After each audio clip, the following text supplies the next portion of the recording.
This is Decentral Lens, distilling the crypto news you need to know and why.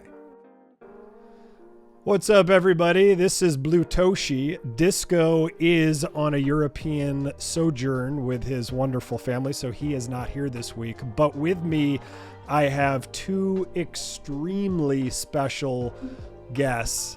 I've got Gerard, the CEO of Vivid, and I've got Dario Lanza. I'm going to pronounce it right. Did I get it right? Perfect. Awesome. Dario Lanza, who is the artist on a new piece of art that I am so excited about called Ariadna, and it is generative number 3. Right, Gerard? Exactly. The third of its kind. Yeah. So welcome to the show, gentlemen. At the beginning of the show, we always stall a little so we can post on all the socials, make sure everyone's aware that the show is actually going live. But I am so excited to dig in. So Dario, nice to meet you finally in person. Since I found out about this interview, I've been so fired up. As some people out there may or may not know, stupidly, I had Gerard on the show 2 weeks ago for generative 2, and then I FOMO'd so hard into it, I ended up buying the thing and getting in a bidding war with like one or two other people, and I couldn't be happier with Eternal Tide. So this is generative 3. Why don't you, Gerard, just give us a little overview of what generative is and why it's so important to Vivid before we get into Dario and his art. Of course. Well, first of all, thank you so much for having us another time, and this time with the artist. So that's perfect. We're going to have fun. But yeah, basically, we are experimenting with new forms of creating and collecting generative art. Everybody was just in this frame of creating a 100, 1,000, 10,000 pieces collection. But there are a lot of problems with that. And one of them is, for example, not allowing the collectors to experience the entire algorithm. You all know some algorithms that you may love, but there are some outputs that you will never see because the collection was limited. And with this format, we wanted to empower the collector by giving him the full ownership of the collection. So that's basically the shader format, inscribing the entire algorithm in a unique inscription and giving it to a collector. Well, there is an auction going on, so if you are interested, we'll talk about that later. Yeah, absolutely. So yeah, I think that what separates the generative series from the rest, like I love the concept of generative art, that you're buying, the collector is collecting the entire algorithm of what's going on. And you can see Ariadna here, which we'll get into in quite detail and learn all about it. But George, tell us about just like the difference in that mindset versus, regular art collections, not regular, but just more edition art collections that come out in Ordinals. Well, when we thought about that, it really came from three main problems that we discovered. First of all, there are a lot of very interesting artists that came up with an incredible algorithm that we want to work with. But sometimes it just doesn't make sense to create a collection about that algorithm. Then secondly, we wanted also to keep people discovering new artists and new artworks without the need of everyone to engage and collecting these artworks, because when you release a new collection, well, you are diluting a lot the supply from the project or the market in general. And not everybody can afford to buy a new piece every 2 weeks to support the gallery or the artist. Right. Thing what I was explaining before, so it was just too limiting creatively. Artists were always thinking in this frame of a collection, and now with this format, people can just think differently and create a new concept for a new artwork that will be better displayed that way. Yeah, absolutely. And well said.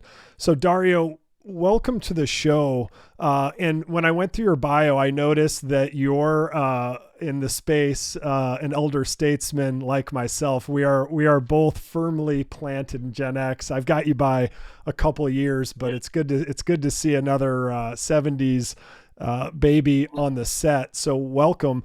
Tell us about the first time that you just, how did you get into this? When did you fall in love with digital art?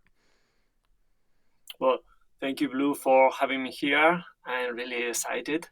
And if I try to think when did I started coding, I think that I've been coding since I have memory, since the 80s. In the mid 80s, I bought myself an Spectrum 48K, and with that small computer, I started coding in BASIC. At that time, it was not that easy as it is today. We didn't have books, we didn't have teachers, we didn't have tutorials.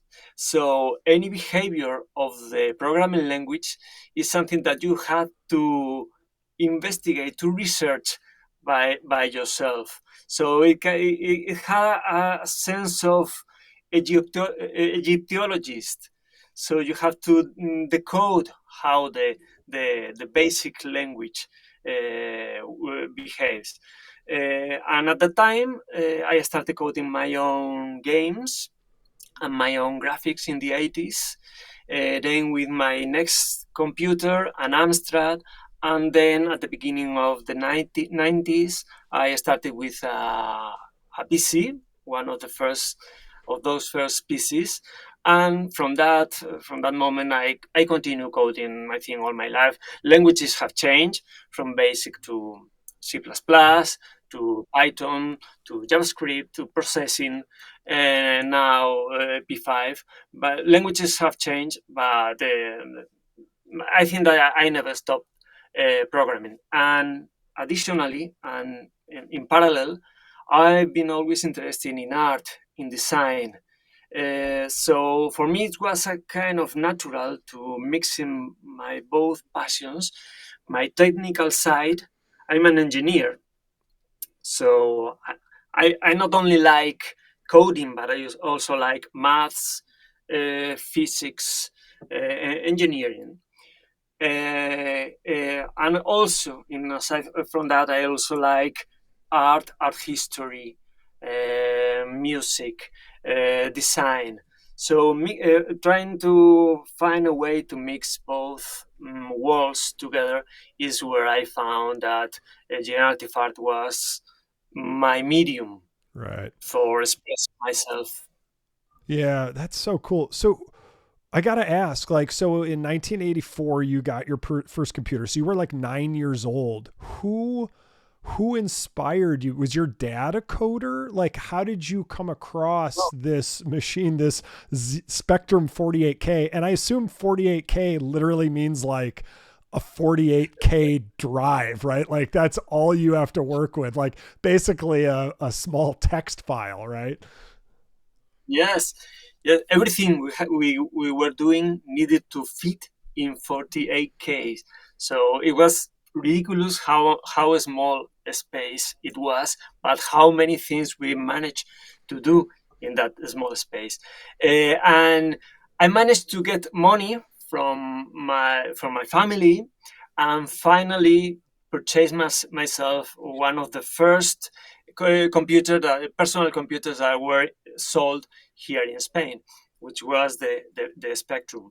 And no, my father was not a coder, but me and some friends, also in the 9 years old, 10 years old, fascinated by those first computers and those first getting in touch first with that digital aesthetics, that fell in love with that, and with some friends sharing our discoveries, is how we managed to uncode and that strange computer that somehow was able to communicate with us, and we were able to communicate with it. But it was some kind of decoding the language, the communication language between that machine, enigmatic machine, and ourselves. God, that's amazing. Do you remember this? I don't know if this was a US thing, but I remember in my classroom, we're around the same age. Do you remember a program that was used to generate art? It was like a little turtle. It was called Logo, and it would make Logo. art. Do you remember Logo? Oh, yeah. You move the turtle to create the graphics. And it was so cool because you could be like, at first they would teach you like forward 10, RT 45, and then, but you could then make all these crazy like patterns and mores. I remember we had one in second grade. How did you and your friends at 9 years old? I mean, you weren't even in high school. You were at 9. So how did you start writing your first line of code? There was no literature out there. There was no internet, believe it or not, people who are young, like there was literally no internet, how did you figure it out? Well, all of us were sharing, typing, and finding things in some magazines about video games. So the commands that you had to input to load a game, so you change something. It was total experimentation. So you change things and see what's happening if I change this and that. And well, most of the time it didn't work it, but you were understanding why it's not working and why it works. So finally, sharing any findings, any discovery with friends is how we manage. Well, 9, 10 years old, 10 years old, but it was very fun for us to understand, to start to rewrite the language by simple experimentation. So you were experimenting from the very beginning. Being a coder from that young of an age, going from basic to C++ to just going modern, more and more modern with your languages, because you understand the programming at a basic level, no pun intended, like, has that given you an advantage to being able to shape art because you know so many languages and you know the basic languages that so many others are built upon? Well, I don't know if this gave me any advantage. Maybe yes, because if you only know one language, obviously you are limited in your solving problems skills. Otherwise, if you know the logic behind different languages, behind different logics, so maybe you don't know how to get this, but you remember that you achieve the same effect that you want in a different language and working like that. So maybe you can move across different logics. And I think it's the same way as linguistics. They say that once you manage 2 or 3 languages in real life, then it's easier to master a fourth, a fifth language. So I think that there's some kind of feedback between them all. So I think it's an advantage, yeah. And Well, finally, it helped you know you with how. Catharsis, right? With Catharsis, Yeah, because you are not using P5, you're using another language. no, For those who don't know, P5 no. is the mainly used in In general. Yeah, Catharsis, I developed Catharsis in processing, yeah, and that's what I thought. I started working in processing in 2020, in 2012, and P5, and I didn't know P5 until after the release of Catharsis. So Mhm. until 2022, that I didn't know P5. But Blue, you don't know how exciting it is to find someone who shares those experience of the mid 80s and that fascination with those strange but fascinating computers and that area, and finding someone that at some point experienced the same thing. So it's really cool. Yeah, no, it is super cool. So take us into like high school as you transition to college. It sounds like you went to MIT undergrad for computer science, correct? Hmm. Yeah, I've heard Yeah. of that school. I've heard it's fairly decent. So basically you go to basically the best computer science school in the country, you know, without a doubt. And did you already know that were you already bitten by this art or generative art or computer art bug, or did you go for more practical reasons? No, well, at that time I was not interested in generative art. I was interested in computer art as a broader concept. And I started with creating graphics and designs and art with computers, not from the generative way, but I started from Photoshop, then with 3D modeling, 3D renderer. So I consider myself as well as a 3D modeler and 3D renderer. So most of the 3D creation softwares have a space to code yourself your own routines. So this was the point where I studied my postgraduate in computer science, just to support my creations on 3D modeling and 3D rendering. So the generative approach came after that, when I get rid of the 3D software, and I skipping that the step. I create myself with the code, the graphics without needing any other software in between, which is a more direct connection between the artwork and the artist, knowing that in digital creation there is a gap between the creation and the artist, but in generative art I feel that the distance is closer. You are closer with what you are creating, because you are writing the lines of code. So definitely the contact is very intimate with your creation. Very well said. And I see that after college, like you were in the advertising space, you worked at Leo Burnett, and you worked for a lot of big agencies. What Right. experience, being, you know, kind of an artist for probably a well-paid, very successful artist for hire in the advertising space, what did you learn from that, and how is that kind of helped shape how you view the world and your art?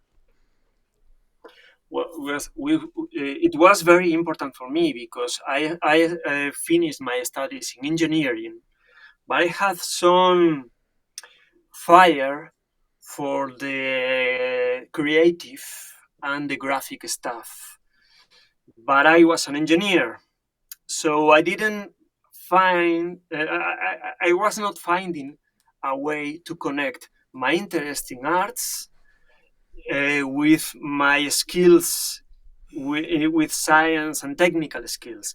So entering the advertisement industry, becoming a graphic designer with computers. So I didn't abandon my technical position, Right. and then moving into 3D, more technical field, 3D rendering, even more technical, but also creative. So finally, I found a way to connect fine arts with with a technical approach. And finally, and as you can see, there is a process in my career. There's a process of getting rid of everything, but to get with the essence, with the code, just to provide the visuals, the aesthetics, the artwork. So here I'm tying and linking the technical and the artistic fields closely, as much as closely as I can, getting rid of the whole thing, but connecting the technical world with the aesthetic, with the artistic world. So getting rid, it was a process, a long process, several years until I completely understood where I was going to. But finally, I think that I'm in the medium that better fits myself. Yeah, it's always cool to see folks who span both sides. They've got either the math mind and the artistic side, or like you said, engineering and artist, and combining those. And it sounds like you had this awesome long winding road, and as you're on it, you're like, what are all these skills doing and molding and melding? And now you look back, you're like, wow, that was exactly what I needed to learn to be the artist and the human that I am today. Yeah, my friends from the university cannot believe that I work in arts, and my friends, other professors in the university where I teach, cannot believe that I studied engineering. So you feel like some kind of mixed hybrid monster. Yeah, I think you can't be defined, They're like, "Wait, you can't be a professor and an engineer and an artist." You're like, you got your magic cap and your wand. You're like, I could be whatever I want, and I think it's a good lesson for anybody, like defining themselves. I was in corporate America for over a decade, and that was a certain aspect of me. I actually used to call him Leo Burnett. I was in the entertainment business, but for a big music company, and it was super fun. I loved it in my 20s and early 30s, and I moved on, and like you said, your everything you learn everywhere helps shape of kind of the path that you're on and who you become. And you can't kind of see it when you're on the way, but you can always look back and be like, wow, that really shaped kind of some of the key principles and thoughts I have now, and serve as a great foundation for being so many things beyond just like, I'm an account manager and I manage accounts. And, like I love interviews when they're like, well, what's your account management experience? And be like, I'm a human and I do all sorts of awesome shit. Like, hire me. Like, I'm sorry, but you don't have this one fit in the box thing. So it's cool to hear that. I love people who just like, wherever the box has been exploded and you're literally just evolving in every direction, because that's how humanity should be, right? So what's that? And finally, everything you do in life finally gets aligned and shapes you. So for a long time, when I was trying to enter the creative context and the creative industries and the art industry, I was always thinking, why did I study engineering? It doesn't help me at all. And finally, I found a way where everything lines up, when everything connecting the dots. So I couldn't be doing what I'm doing if I wouldn't do the steps that I did in the past. Yeah. Yeah. So Were your parents, everything. were they supportive of you growing up and experimenting with all this stuff? Or were they just that old generation? They're like, well, you're staying out of trouble. They were very supportive during my engineering studies, obviously. Then when I finished and I broke with that and I started becoming graphic designer and 3D modeler and whatever, they didn't understand that. And when finally I commented that I understand that I want to be a professor on a fine arts university where I will teach computer art, then they understood the path that I was trying to find. So that everything that they helped me to do in the past with my studies, it didn't got lost, but got connected with something that I don't even know at that time. But finally, they understood the path. So Right. finally, they are absolutely supportive with me now. That's really cool. So take us into Catharsis. Explain to people what this is. This was your first big generative art collection on Ethereum, correct?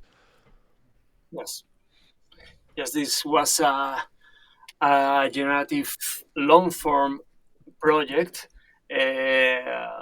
released with Gem Studio, and is inspired by the passion and energy of the abstract expressionism movement. So I wanted to create generative art, digital art that doesn't feel robotic or synthetic or geometric at all. I want to create something with computers, with code, but that feels organic, that feels natural. And I wanted to feel the, the dripping of the painting on the surface of the canvas. So I started a deep research on the behavior of the painting and how would I be able to recreate that organic behavior with geometric entities, with the geometric entities that the coding language provides you, which is not very much. You only have circles, lines, curves, and very Mhm. little more.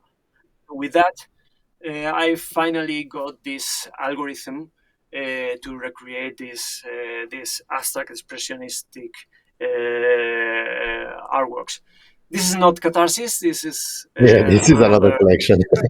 Oh, okay. called. So it has to stay on Catharsis. Look at me just clicking Yeah, around. I'm like, yeah. oh, this is cool. I can pick which one I want. You're like, dude, you may want to render But we can my art. navigate.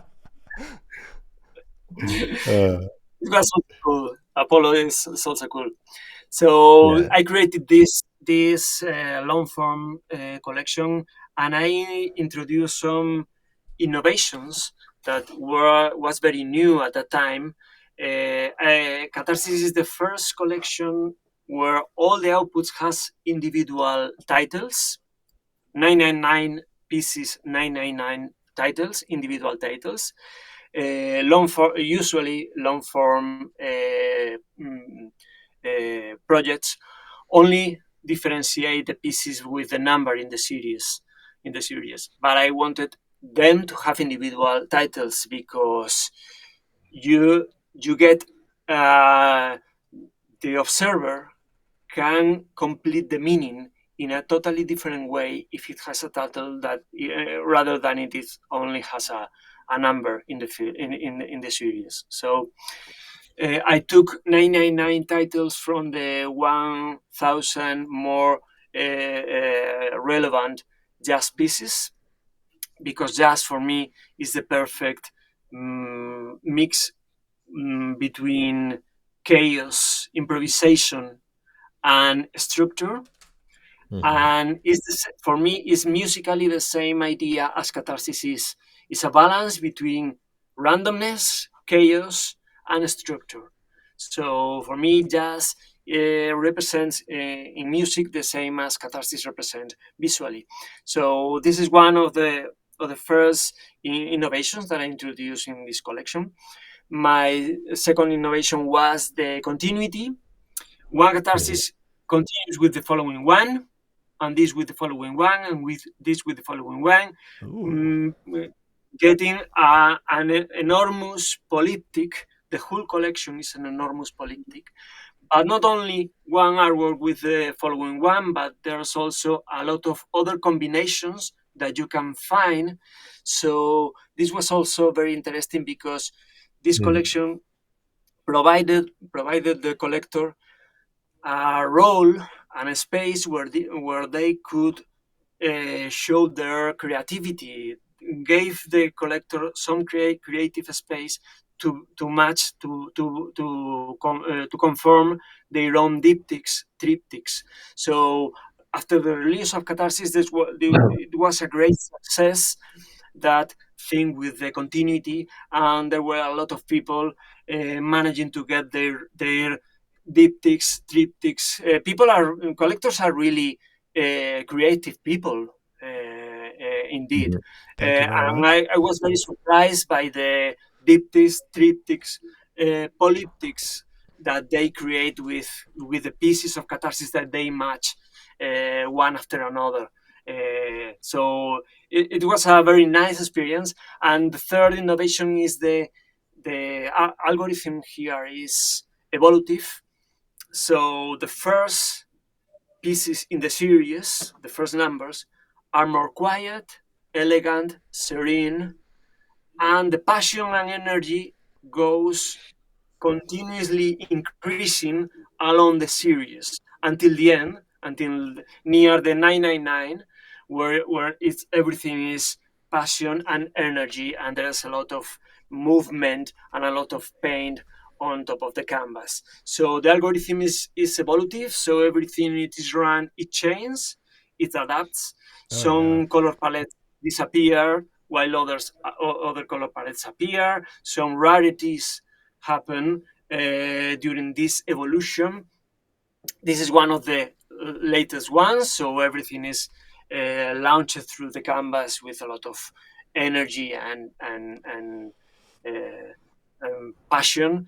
So the evolutive algorithm, the continuity, and the titles were some innovation that people enjoyed a lot, and I'm really happy that Catharsis connected that much with Mhm. that many collectors. So it was an amazing experience. The art. This is one of my favorite collections, to be honest. I really love it. And you can see what he was explaining here, the connection. If you scroll up a little bit, I think there is an example of three pieces connected. Uh, Where should I go? okay, no, now you're in the live render. If you go to blind and you choose Catharsis, yeah, you will see if you scroll down, there are three pieces connected together, and that's super cool because imagine Oh if you yeah. want just to decorate some now if you still go down, yeah, you want to decorate a big place, you can just Oh here you no have two connected, way. for example. Yeah, and you can connect well, I don't know what's the maximum suite that you, well, actually you could collect all the collection and you could have all the The 1000 pieces maximum together. is my 999. 999 pieces are a giant polyptych Yeah, worldwide. they are all connected. So wait, are they connected horizontally or do they stack too? Horizontally. Horizontally, but you don't only have one piece to connect with your one, but in a factor of 50. So if you own Catharsis number one, you can connect it with Catharsis number two, but you can also connect it with Catharsis number 52 and 102 and 152 in a module of 50 pieces. They managed to connect. So the collector Ah. has a lot of possibilities to find matches.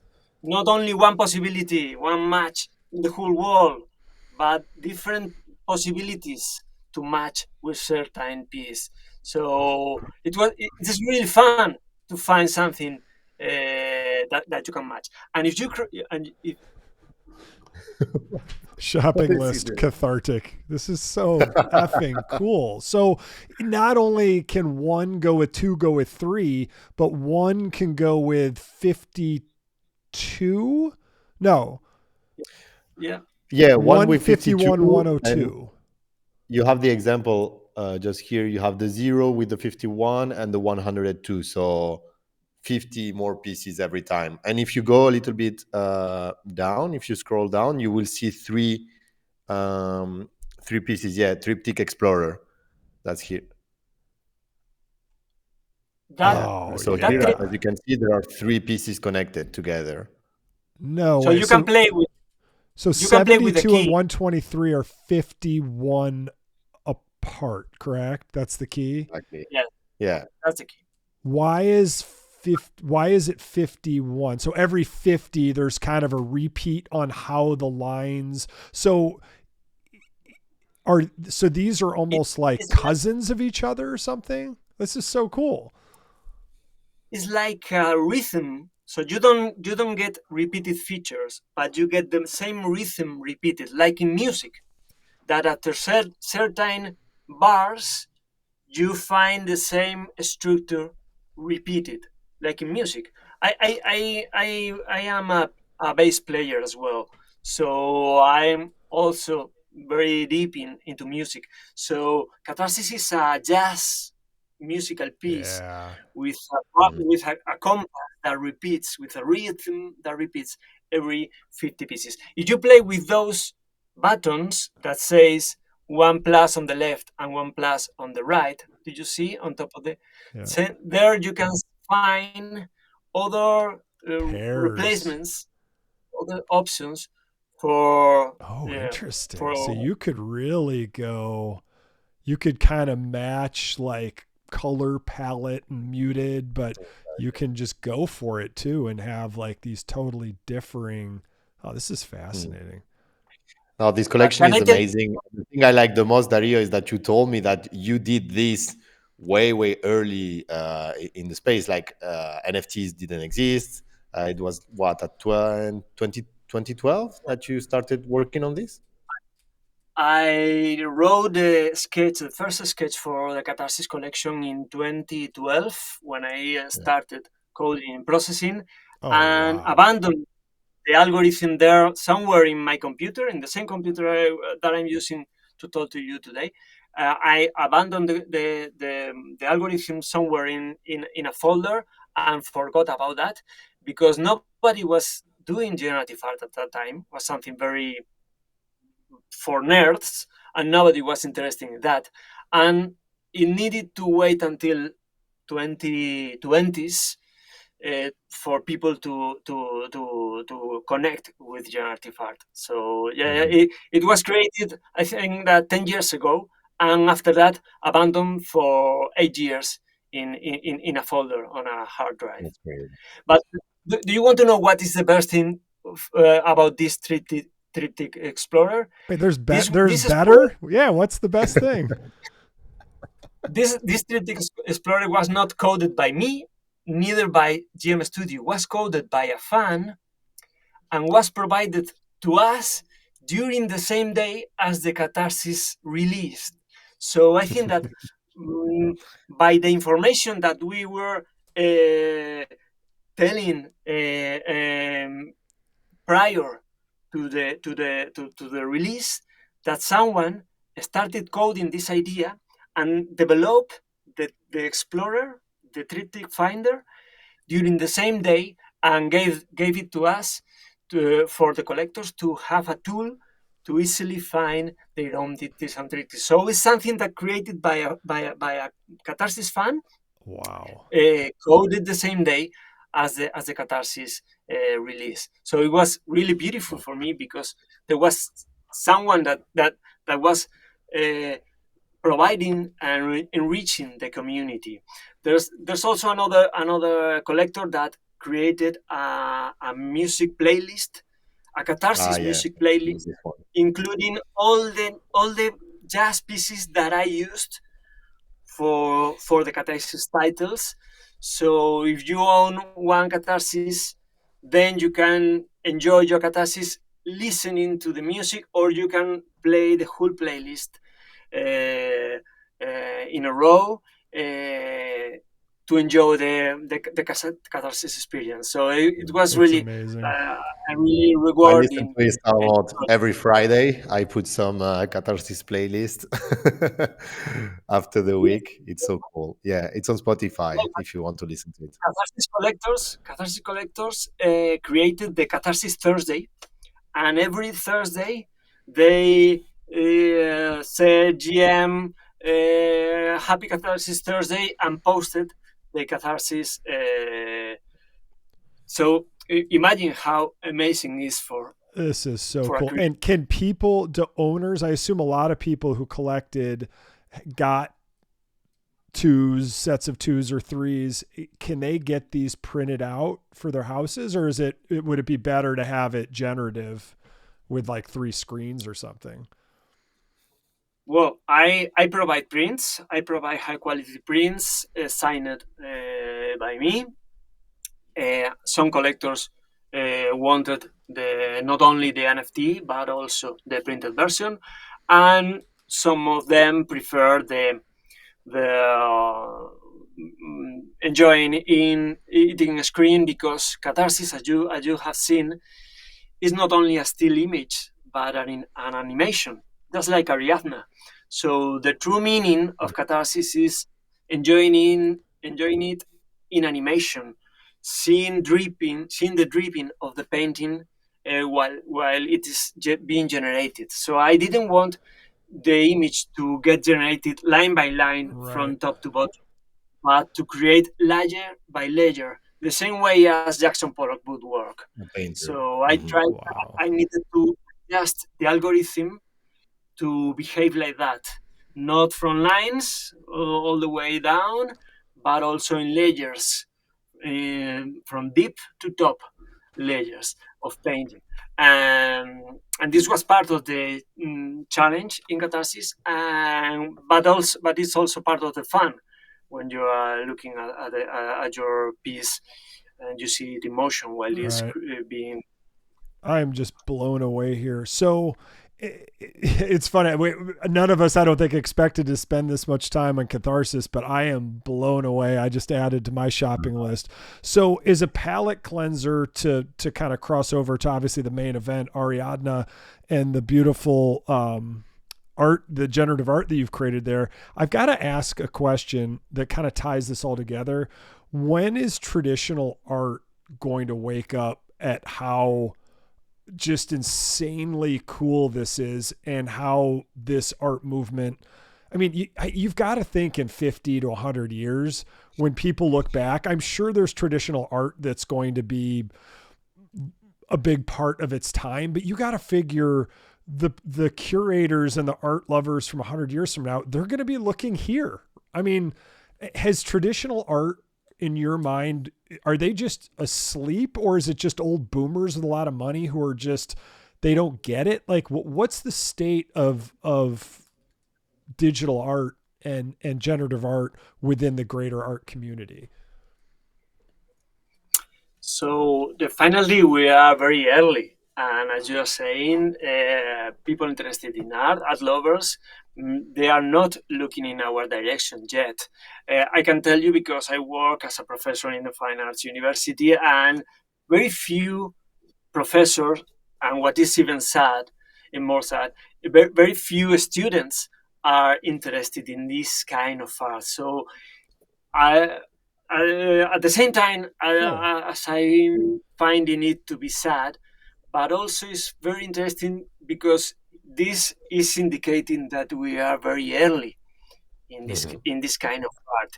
So I think that we have the chance for living an historical moment. I think that it happens very few times in history. Maybe to find another time like that would be in the classical period, in the Pericles Athens, maybe in the Renaissance, in Paris during the avant garde revolution, and finally, nothing That's all. until today. So obviously wow. we are not completely understood. We are misunderstood, but it's what you pay for living a moment with a total revolution. We all know that in 5 10 years, in 10 10 years, this will be mainstream. But now we are the rare, we are the strange people. I don't know if what you are doing is a scam, you are scamming people, or you Yeah. are a true artist, or wherever. We are always battling with these ideas. But we are totally sure that in 10 years' time, everybody will looking at us, at generative art and blockchain art, uh, and finally, we are we are pioneers. So keep in mind, we are in a moment in time that very few people have the chance to live in a time like this.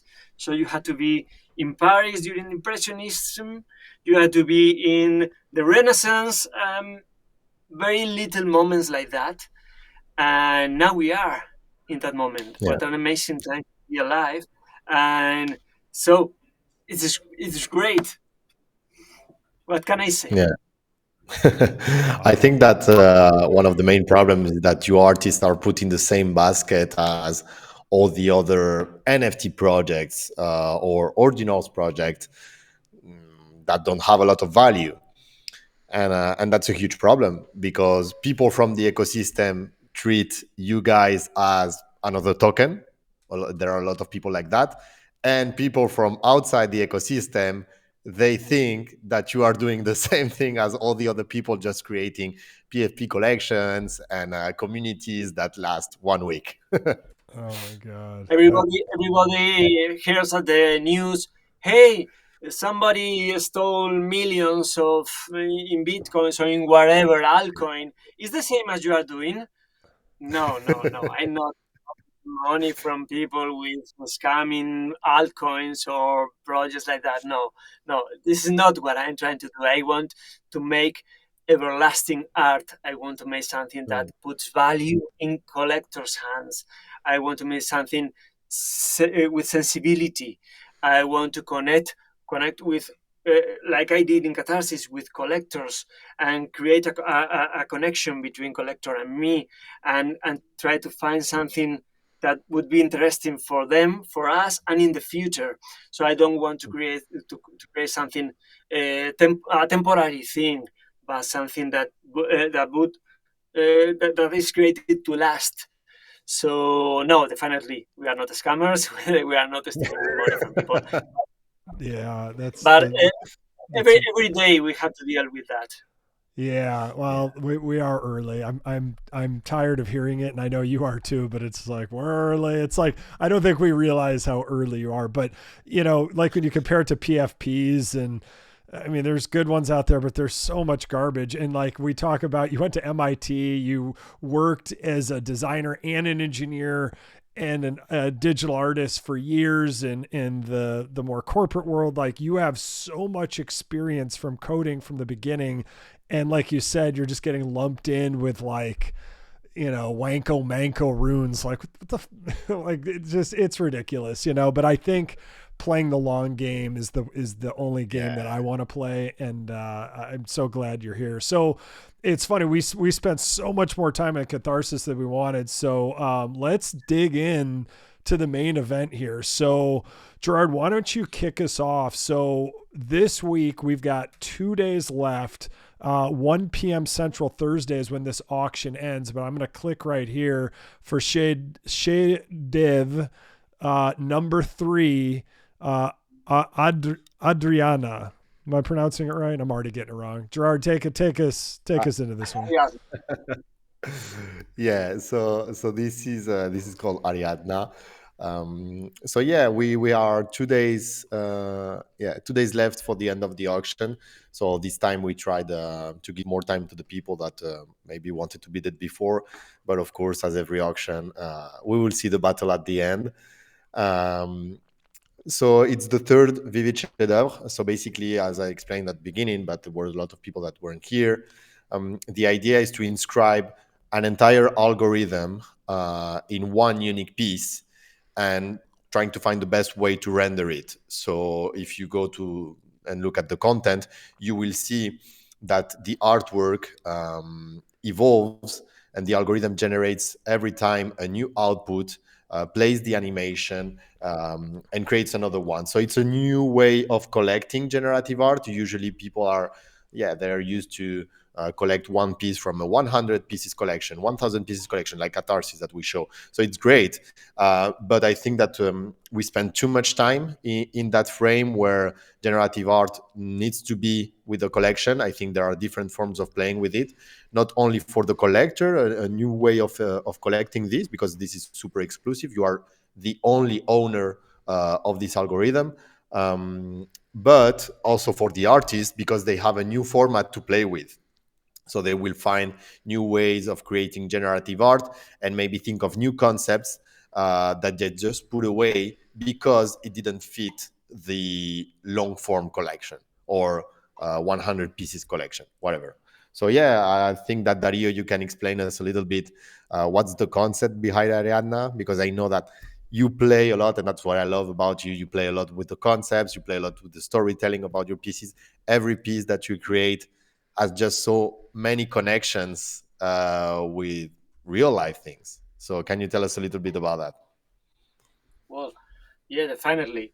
But first, I want to say that I'm very excited by this format, by providing the collector the whole algorithm, because previously we only provided the collector the outputs, individual outputs, but we are finding that this is a way to provide the collector more value, to give them more value, and this restores the uniqueness of the piece of art.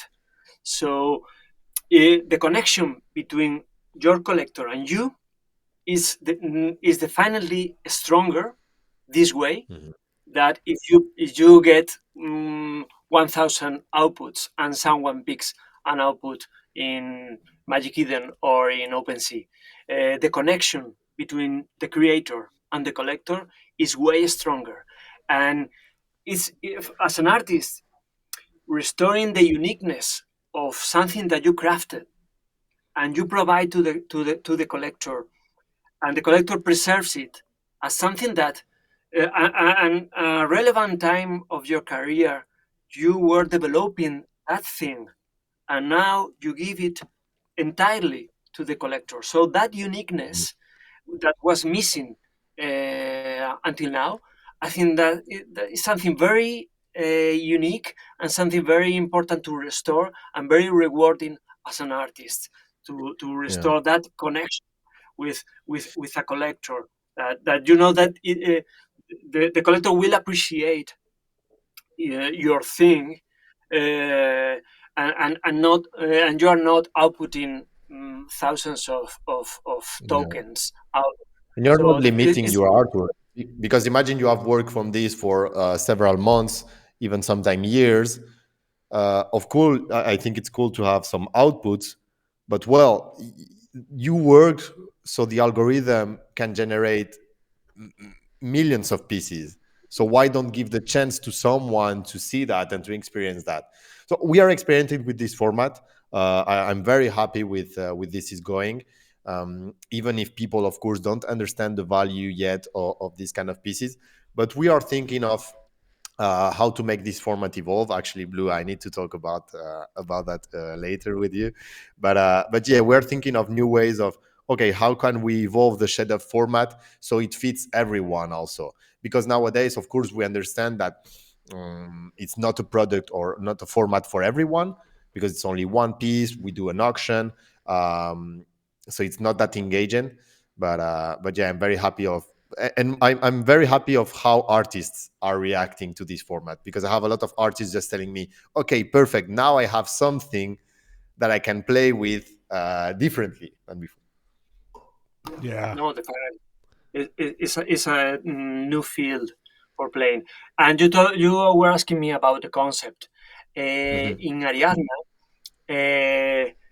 I wanted to represent a Greek myth. Uh, I wanted to represent the Theseus myth, the Theseus and the Minotaur, the labyrinth. So that story about Theseus needed to enter the labyrinth, find the Minotaur, kill the Minotaur, and find a way out alive. Some other heroes tried the same thing, but got lost in the labyrinth and finally died inside. So Ariadna, in order to help Theseus, she gave Theseus a thread and told him, tie this thread at the entrance of the labyrinth, then you kill the Minotaur, and by rewinding the thread, you will find easily the way out. So this idea, this story, resonate with me, and this is what I wanted to recreate here.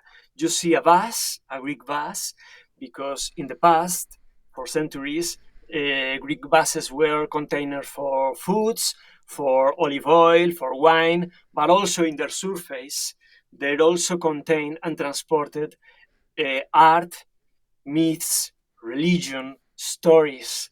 So I wanted that. I wanted to represent the majesty and the elegance and the beauty of the Greek craftsmanship, and also draw in its surface the myth of Theseus and the Minotaur. So this was the original idea. I wanted to represent that myth, but in a contemporary way. Classical myths have been represented many times in art history, from the Renaissance, from the Baroque, even in modern times. Even Picasso represented the Minotaur myth as well. So my challenge was how to represent that classical idea that has been represented many times, but in different areas, to represent this time, to be contemporary, to be in this digital area, in this digital algorithmical time. So I didn't want to be too literal. I didn't want to be to represent the hero, to represent the Minotaur, to represent the labyrinth itself, but to be more conceptual and more metaphorical.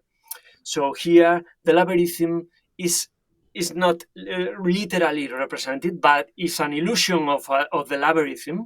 You see a thread, a white thread that moves around, representing or drawing the surface of a Greek vase. And this is the illusion of the labyrinth. And then you see an animation of a red thread that enters the labyrinth, move across the labyrinth randomly, finds all the way up, turns it back, and finds the way out from the same spot where it entered. It was very hard to know that. So this is the path of Theseus across the labyrinth. The random path that he took across the walls of the labyrinth, trying to find the Minotaur and trying to find the way out from this, exiting from the same spot where he entered.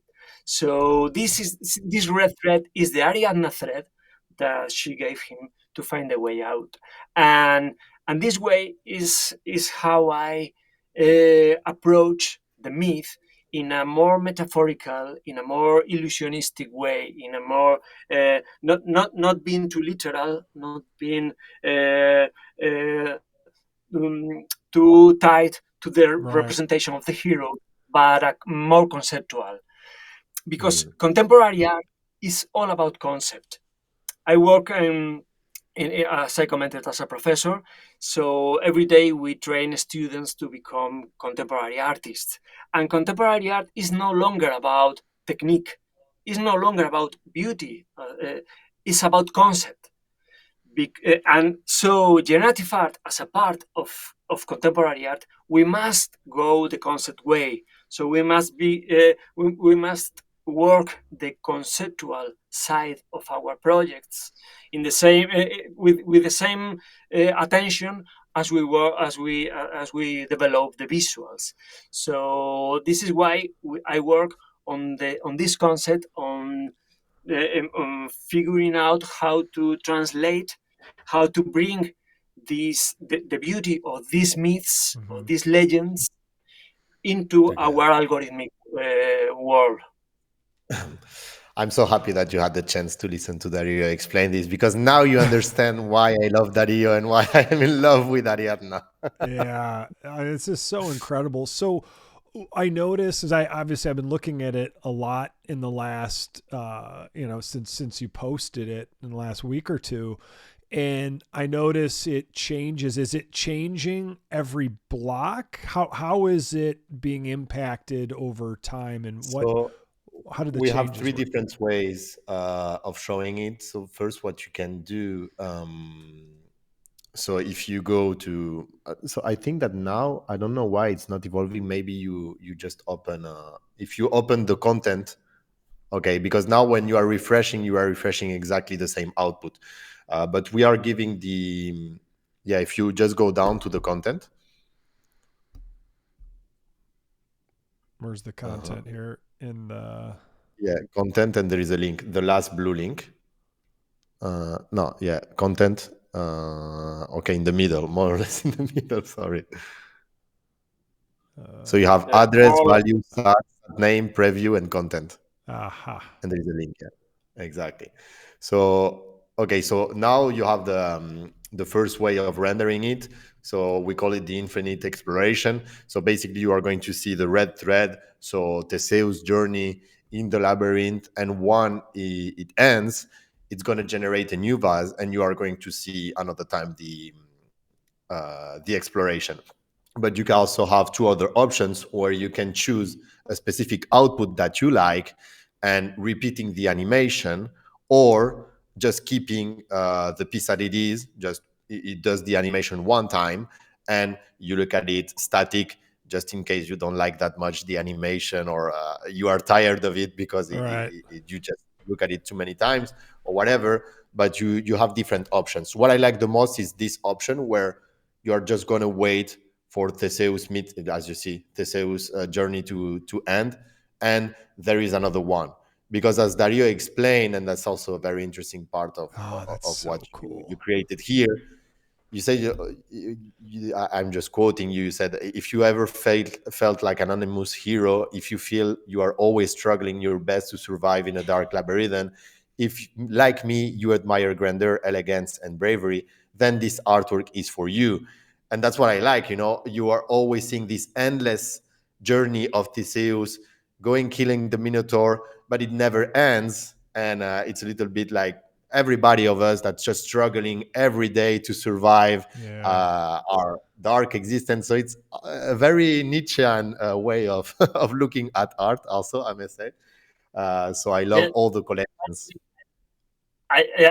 this story of Theseus resonated with me because uh, that red line is not just it's not only Theseus. It's like that red line is you. That red line is me.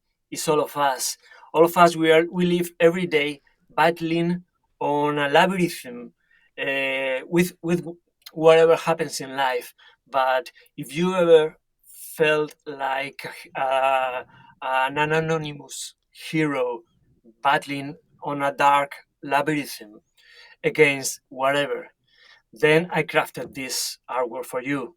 This is me. This line is me. This line is you.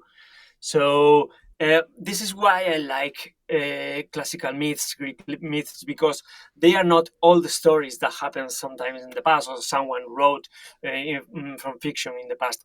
These are representations of the human condition. So the subject is eternal, it's everlasting. Uh, uh, any of us can find themselves in this hero trying to find their way on a dark labyrinth and find a way out. So this is why I picked this story. And another challenge that this collection, this project had, is the way I wanted to approach the figuration, because in generative art, it is very usual that we artists, generative artists, we go abstract. It's very usual that with generative art you create some sort of abstractions or geometric abstractions. But I did it in the past with Catharsis, like you've seen. But more and more, I feel the need to enter the figurative field, the figurative context, because it's harder. Nobody is doing it because it's harder. It's harder to represent something that you will recognize, but it is even harder to represent it by code, and even harder to represent it Yeah. with an infinite variations, with all the time varying and generating infinite possibilities, not two bases to be equal. So the way that in which I wanted to represent the myth was something in the middle between the figuration and the abstraction. So the bus are represented in a very recognizable way. The algorithm depicts represents the 8 main typologies of Greek buses. So you will find amphoras, Panathinaikes, wine amphoras, Idrias, Crateras, Lekytos, and all of them with archaeologist accuracy. I work in my university with historian, archaeologists, professors, academics. So I didn't want to make a silly thing. I wanted to make something to last.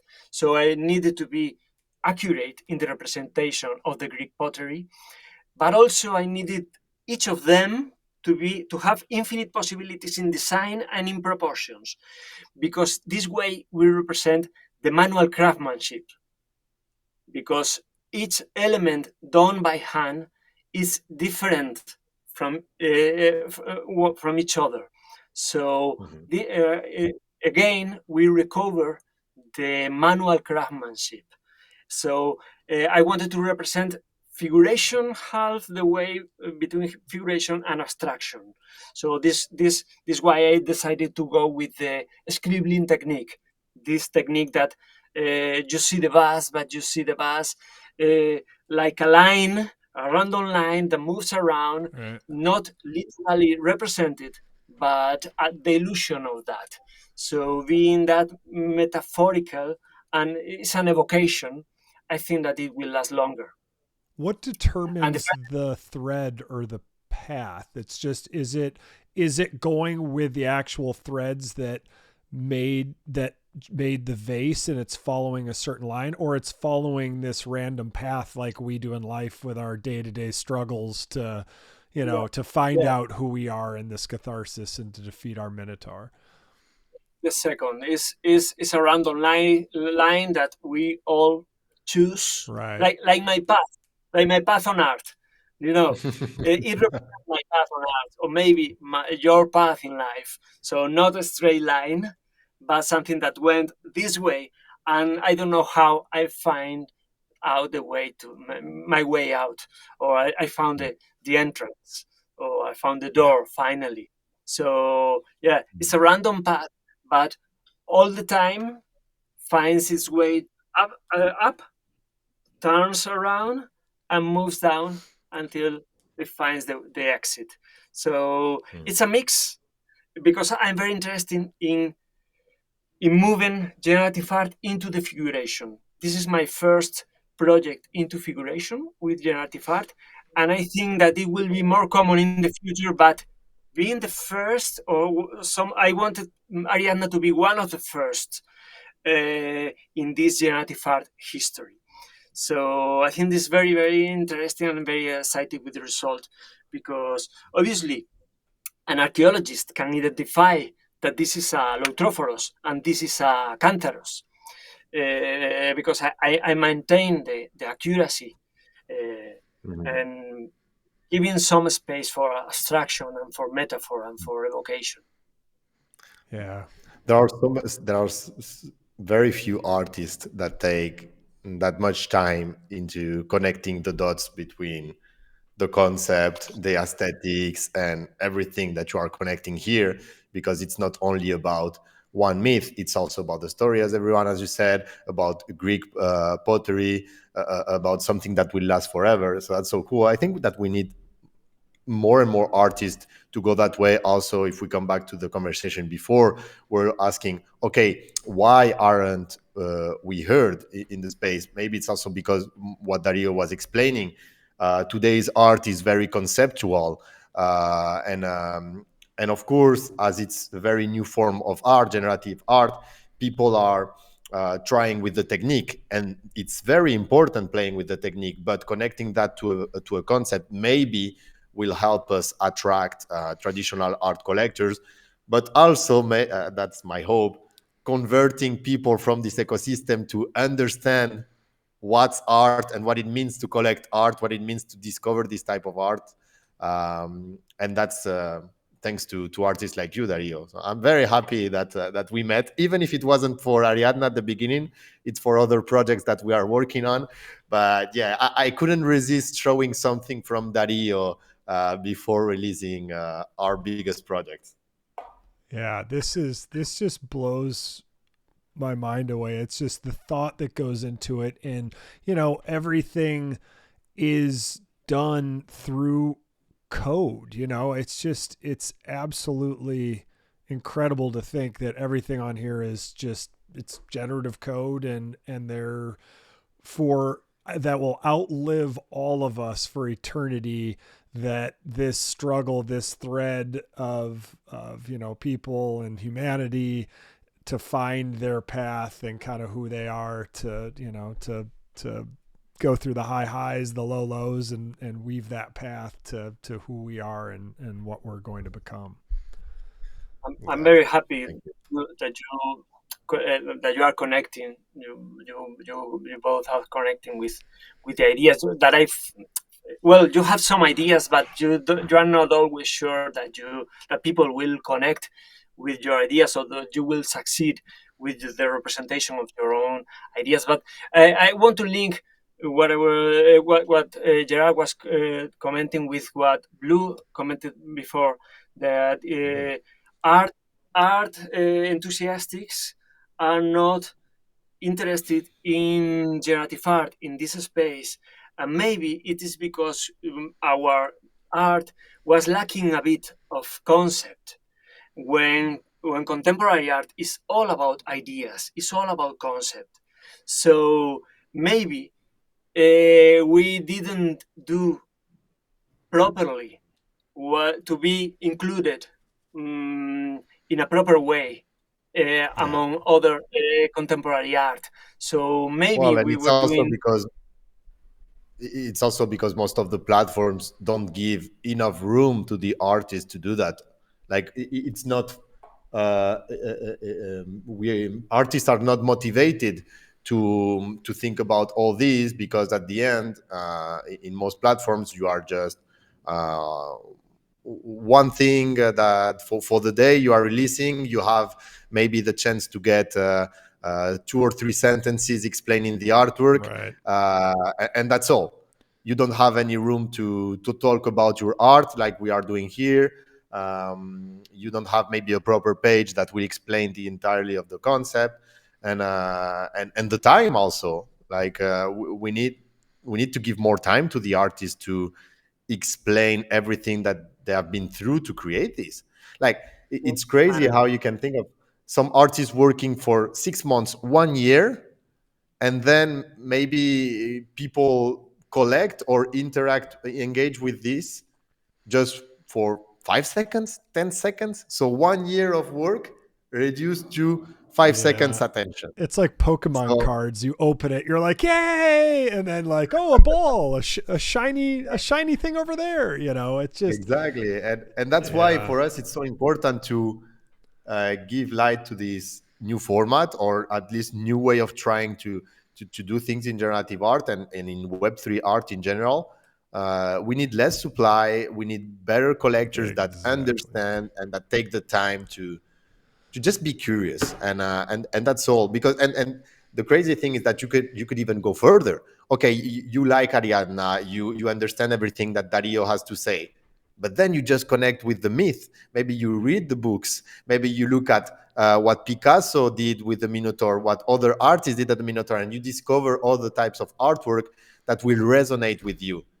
And all of that started with a crazy artist talking about his journey creating this artwork. Well, and he's just part of it, and it started with the Greek myths, right? And this is Dario's his beautiful interpretation of it. And I guess what always blows me away is, Phenomena just commented, he's like, I absolutely love this project. So the Phenomena Labs team was behind Shadev number 2, and which I am the owner of. But what I love about this and Dario's work and this whole concept is this generative art will never be the same from moment to moment, day to day, month to month, year to year, decade to decade, century to century, millennia to millennia. It's mind blowing. This art will outlive us all. As long as humanity does a good job and keeps itself alive, we know the Bitcoin blockchain is going to keep humming along, and this art will forever be changing and evolving as humanity hopefully evolves long past our generation and our kids and our kids. It's the first time in history that art is truly or can be truly eternal. Sure. And Well and said. understanding that, which is absolutely blowing away. It has some kind of responsibility for the artist to produce something that will last forever. So I think that, as Gerard was saying, maybe in the past we made projects too quickly, and projects we didn't took the time to develop at the proper time. Platforms didn't put enough time to explain the projects. Collector didn't dedicated enough time to understand the projects. And with Ariadna, knowing that it will live for thousands of years, I wanted to craft something to last. So from the visual references, getting references on the classical art that obviously will continue to be appreciated in the following centuries, to the subject, myths and the human condition, and a myth that represents at all. This was another election, was another choice to make the project to last, because it's not something that is interesting now, but it's something that will continue to be interesting and will be appreciated for centuries. Even from there to the conceptual and metaphorical approach. If you go, if you go to literal, to the representation, then maybe it don't last longer. But if you go on the conceptual side and you represent ideas and you go and you do it in a metaphorical way, this lasts longer. Right to the medium, the blockchain, the Bitcoin blockchain ensures that this collection, that this piece of art will last forever. So from the visual references to the subject represented, to the approach being conceptual and metaphorical, to the medium where it is stored, everything is lined up to make to craft an artwork that will last. To craft an artwork that will last forever. This responsibility of having something that having a place where my creations will last puts you in a position that you don't want to make memes, PFPs, or silly things, but something with a strong value that will be appreciated in 1 year, 5 years, 10 years, Right. 50 years, 1 century, 2 centuries. This will be understood in 2 centuries, because in 2 centuries, people will understand Greek art, people will know about the Theseus myth, people will know about the struggling of Theseus on the labyrinth, and will connect with the personal fighting of everyone that will continue to happen in all lives from now on. So this idea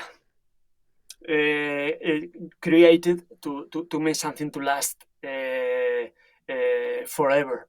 So and definitely the format, providing something to someone that will preserve it, the whole thing for a collector to preserve, to enjoy individually and preserve it.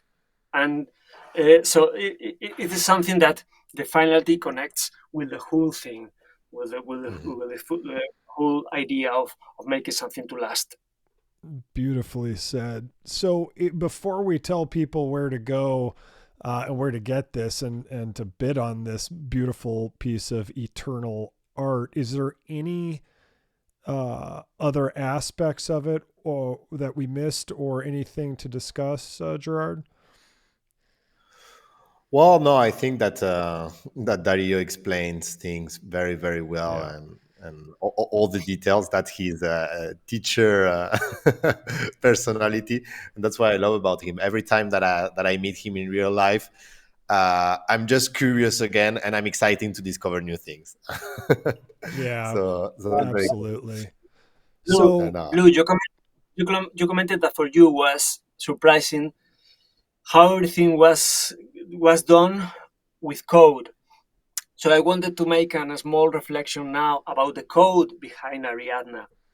It is a quote, a very famous quote from Joachim Winkelmann from 1755, who was one of the first archaeologists, and he described the Greek art uh, by its noble simplicity and quiet grandeur. So I wanted to craft an algorithm, to write an algorithm to be as elegant and beauty as the Greek art was. To the algorithm itself, I want not the outputs, not the visuals, but the algorithm, because two coders they don't write the same functionalities the same way. It is something that if you are not a coder, you may think that writing code is arranging some instructions and all the coders, all the programmers would do the same thing, but it is not. Writing code is very similar to writing literature.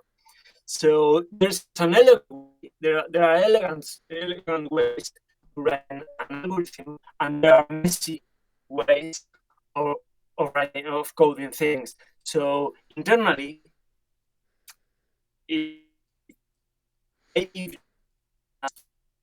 your what I'm saying, but yeah, internally, what your you can see reception's is getting that internally the algorithm is elegant and your reception's getting we pretty can hear bad, you now. sorry. Dario. You broke up a bunch there. Your reception was getting pretty bad. I don't know if it's your Wi-Fi network, but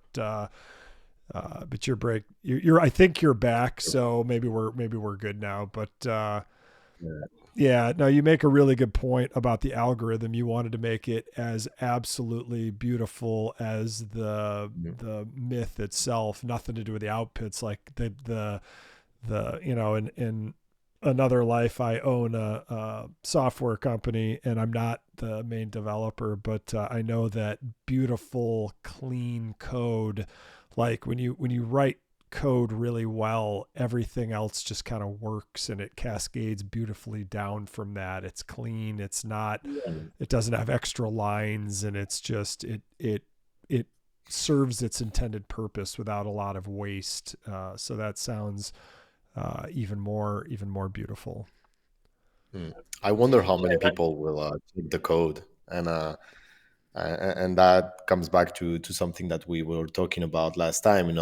How it is important to do the work well and to inscribe things the right way, because we never know if in 1000 years somebody will come back and say, okay, I'm gonna study everything here, and from the piece, from the aesthetics, the code, how elegant it is. But also we were talking about, you at the beginning, you were talking about the both seals, so the gallery and the artist seal, that shows the provenance for this artwork. I also think this is very important notice that we haven't talked about that. But on chain, you will see that Ariadna has two parents, so our gallery seal from Vivid and Dario's artist seal. And that's something that I really recommend everyone just just checking all the artworks and pushing other artists to do inscriptions that way. So you will find all the artworks of an artist just by checking on chain, his artist seal, and what he has inscribed below that. I think it's a very, very elegant way to just inscribe your work, and for people to discover everything that you have done, even if sometimes something maybe that won't work very well. Well, it's still your artwork, and an artist that maybe today is not that famous, but will become famous in 1,000 years or whatever. People will look at all the things that this artist touched. Sometimes you see things selling. This artist touched this sock, so No. let's do an action. So people want this, and that's why I like Ordinals, because it's just a perfect medium to inscribe art. To me, it just solves this everything that the art ecosystem faced as a challenge. All the burning artworks, all the for forgetting artworks that we just don't know if they are by the artist or not. It just solves everything here if you do it correctly. So I invite everyone to check on that. Yeah. Designed to last. Exactly. Yeah, design it to last. That may be our new slogan. Vivid, design it to last. Yeah. Blue, I would like to ask you a question, Blue. Yeah. Blue. Yeah. Well, I can hear you. So far, you've displayed a lot of pieces from Ariadna. Which of the vases is the ones that you like the most during this conversation? Oh, that's a good question. Which of them do you find more beautiful or more elegant? I gotta say, I love this one. It's funny because I wish I could be like the Corinthian 64. Like, if only I knew the names of them. But I think I got lucky. I kind of gravitated towards this one. But I love these. I assume this was like some sort of a wine vessel that sat in a bigger, like, round hollowed open thing that you kind of put the cask and the they would have to pour it and then put it back in. But I definitely love this style here, which is the slimmer, kind of taller, can't stand on its own vase. This is a wine amphora. They carry wine there with That's right. bottom. That's why he likes it. Maybe. What I love too also is we haven't covered this a lot, but we did in our last show, Gerard. Like, I love the provenance of this, and I think few people understand why Ordinals, why so many people who go to collect art in Ordinals never really go back to ETH, even though ETH has a lot of great on-chain stuff. But you have this whole layer of parents. So Vivid, in my mind, is the best gallery in Ordinals. It was certainly one of the first, and it's just always pushing things cutting edge, getting the best artists like Dario, and then to have co-parents to inscribe, to me, is just like this double seal of quality. But also, again, just like the art is eternal, the signatures of both of you, and by the way, Dario, I love your I love that signature you have there. I think that's a beautiful piece. But just like artists always sign their art somewhere, this is the signature. And again, 100%. It's another separator from the other chains. It's not to say that Bitcoin is better. It is. But it's not to say it is. It's just everything came together with Ordinals to put everything's on chain. Everything has provenance. You've got recursion. You've got so many layers that you can explore, whereas other chains have layers, but nothing to this regard. Almost like Bitcoin was first, it became a store of value, and then over time it evolved. And obviously, thank you to Casey for inventing such an elegant system in ordinal theory and ordinals, right? But now we have this provenance, and we have this art, and we're blessed that people like Dario came over and eternally inscribed this art that is going to change every moment for eternity. It's just mind blowing. Exactly. Yeah. Thank you so much. And I invite every artist to just check everything that you can do on Ordinals. It's gonna take a little bit of time, but just be curious. It's actually quite simple to understand it in the surface, and a little bit hard to master. But yeah, once you have done that, inscribe your artist seal, inscribe something that defines you, and this will be your parent that you can just connect to everything that will work on Ordinals. And yeah, you can, like, for me it's such an exciting journey. You start, you come to Bitcoin, you inscribe your artist seal, and you just use it to everything, for everything that you are going to create. And if you are collaborating with someone such as Vivid, as a gallery, well, you co-sign this artwork, so everything is connected, and it gives authority and visibility to your work. Because, for example, people that will maybe explore Ariadna on chain will come back and check all the things that are connected through Dario seal or through Vivid seal. And what do you think that will happen when people are going to start exploring what's inscribed on Bitcoin? Well, maybe they are going to start with the inscriptions that have the most connections, because you could say that those are the first one that you need to explore because they are most interesting ones. And I can't think about, I can't stop thinking about the on-chain monkeys P5JS inscription, where they just open the doors to so many artists to use this information on Bitcoin to create new artworks. And that's an interesting inscription. Is the chat working? There are some people commenting. I love people commenting. This conversation have been so fascinating. Yeah, I'm actually a big fan of Dario too. So yeah, make that two of us. But yeah, I appreciate your guys' comments. Yes, Rococo, the chat is working.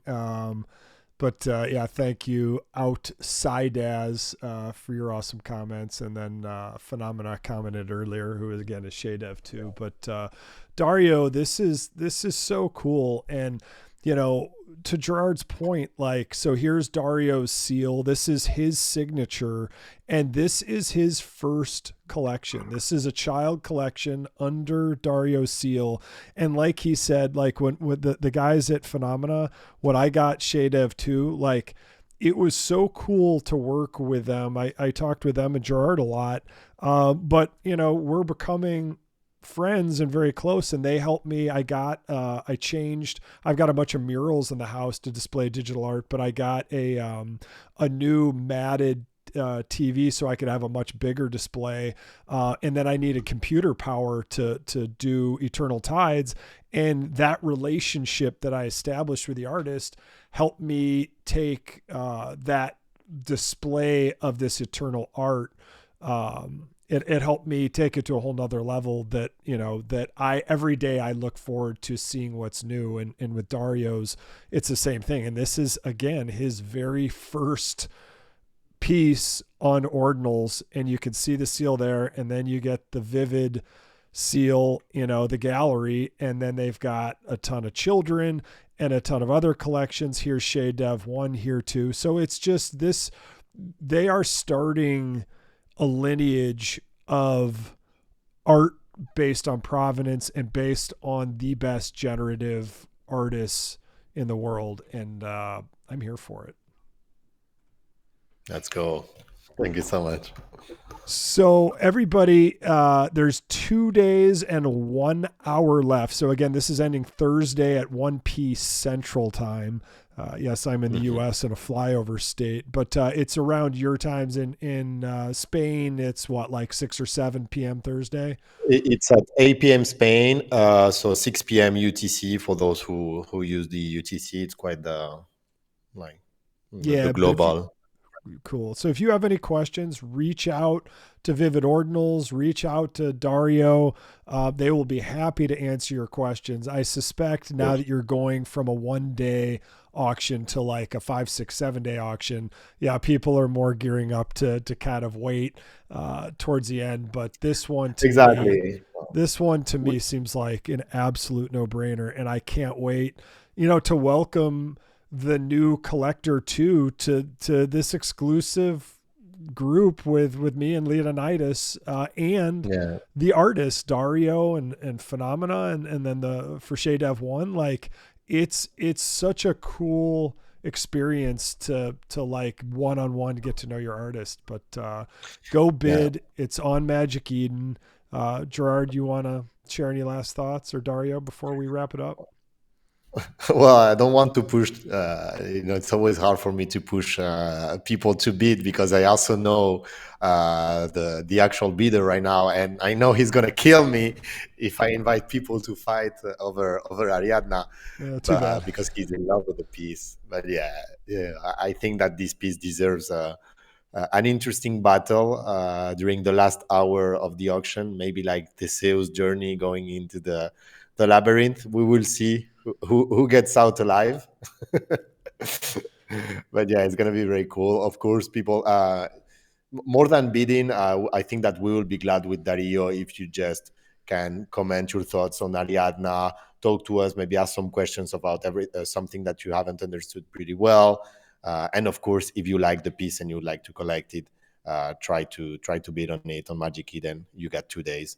Thank you so much, Blue, for having us. It was a real pleasure. I'm very happy that you had the chance to listen to Dario and all your audience. Thank you so much. Well, I'm the luckiest guy. I get to be on the front row and ask all the questions. So, Dario, you want to share any last thoughts before we go? Well, no, I'm very curious for when you craft something, when you make something, when you create something, you get curious in which hands it will finally ends. Yes, I don't know. One never knows, and I'm very curious to see how it finishes. And I hope Ariadna finds a home with someone that resonates, that connects, that feel like we are saying, like an anonymous hero, our everyday struggling, and this idea of uh, uh, taking care of something, crafting something carefully to last in the future. Like you say, my kids, their kids, Ariadna will be reproducing, and our hero will be entering and running through the labyrinth. So I'm expectant to know who will be the one that preserves and collects Ariadna. And thank you very much for having us and giving me the opportunity to express all my ideas, because we all know that maybe in a web page, maybe in a Twitter post or wherever, one cannot connect with audience, one cannot express everything. So places like this, I think that are very valuable for us to have the chance to express ourselves and show our intentions when creating something. So thank you very much, Blue. Absolutely. So, all right, everybody, go to Magic Eden bid. You got 2 days left. Shade Dev with Dario Lanza. I'm gonna get the name wrong. I gotta look it up. Hold on, it's Ariadna. Ariadna. You got it. So Shade Dev 3, be a part of a very exclusive collection. Remember, everybody, none of this was financial advice.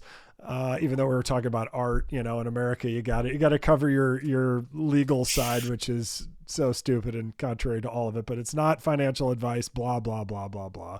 So thank you, everybody. Dario, it was so nice to meet you. Gerard, it was great having you on the show. Let's keep doing these. I'm here for all the Shade Devs. So with that said, take care, everybody. Take care.